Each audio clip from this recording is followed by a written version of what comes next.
Hello and welcome to the Machono podcast.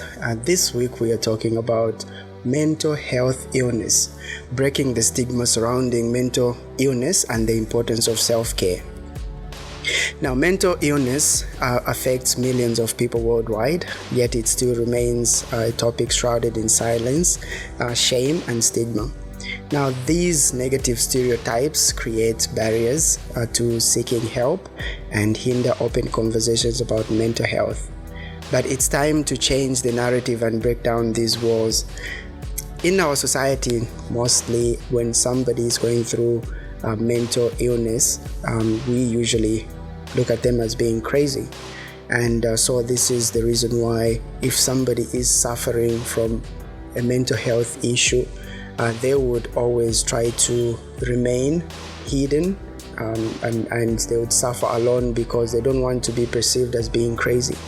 You find somebody starting to get depressed, or they start to lose themselves, but they would always say they are fine, and people would just look at them as maybe somebody has changed or somebody's acting out of character. But these are always warning signs that somebody needs our help as a community. And so if we do break these barriers or stigma, then we would be helpful to a lot of people.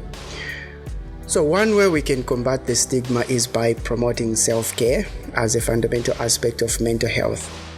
Now, self-care goes beyond bubble baths and spas. It's about recognizing and nurturing our emotional well-being. Just as we do with our physical health, by prioritizing self-care, we demonstrate that mental health is just as important as physical health.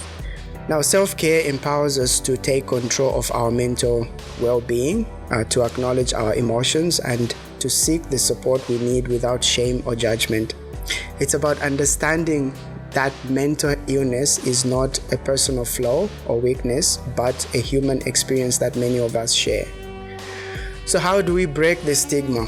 It starts with open and honest conversations. By sharing our own stories and experiences, we can create safe spaces for others to do the same. When we break the silence, we dismantle the power of stigma and pave the way for healing and understanding. Now, it's like what I said in the beginning. Once we realize that mental illness is an illness as well that anybody can suffer from, then we would be able to let others express themselves and speak out on what issues they are going through. And because what we only know is if somebody is showing signs of being mentally ill, all we know is we take them to an institution, and there most people are, from the stories that we have heard, is they just get dragged, and that does not usually help them in any way. When they calm down, they just bring them back into society and life continues as per usual. So what we need is to, first of all, try to understand from the person what is causing that issue that they're experiencing, because usually traumatic experiences are the triggers of most mental health issues. So if they are able to express themselves, then maybe we can help them from the root causes. And so this is why it is important to create a safe space where people can express themselves or share how they are feeling without shame or judgment. And education is another powerful tool in breaking the stigma. We must strive to learn about mental health conditions and their symptoms. We need to understand, first of all, what we are dealing with and what it looks like if we are going to attempt to treat it. So this knowledge helps us to dispel myths and challenge misconceptions as well. It allows us to approach mental illness with empathy and compassion rather than fear or judgment. So whenever you see somebody showing signs of mental illness, the first thing that comes to mind is to keep away from them, because you feel they're going to attack you. But not all mental illnesses come with maybe anger, or not everybody is going to attack you.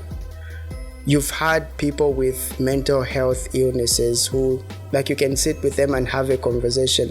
It might not be coherent, but you can still see that it's just somebody who's struggling with something inwardly, but on the outside they're just fine, and it's somebody crying for help, really.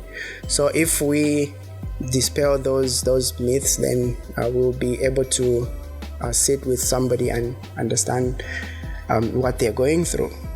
So now, breaking the stigma also involves the community at large. Like, we must engage probably our community leadership and also just the people in general to start prioritizing the mental health resources and support.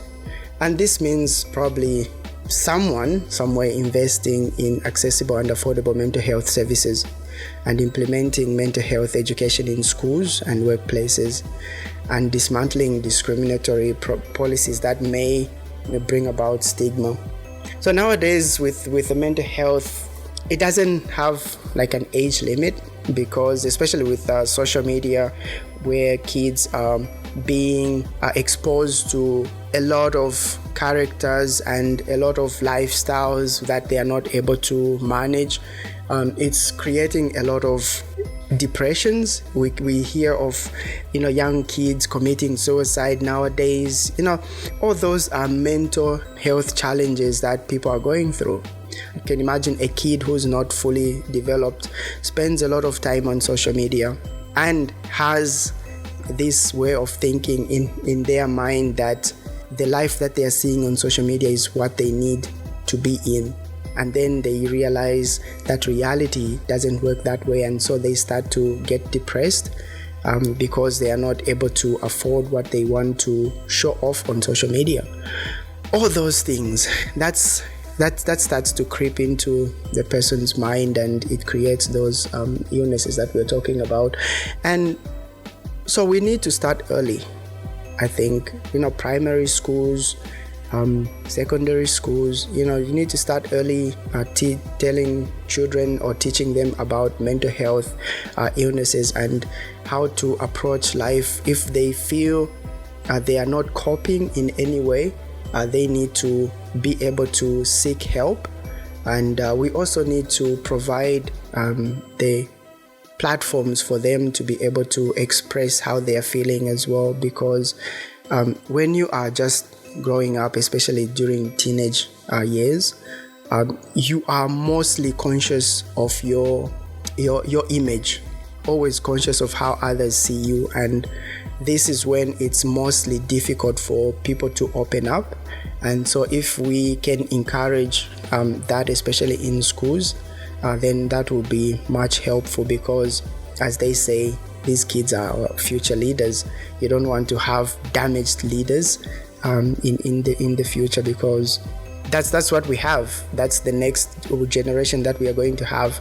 You have kids, you always expect them to grow up in a safe environment, and if their leaders are going to be people who are damaged now, then what kind of safe environment are you expecting for the future?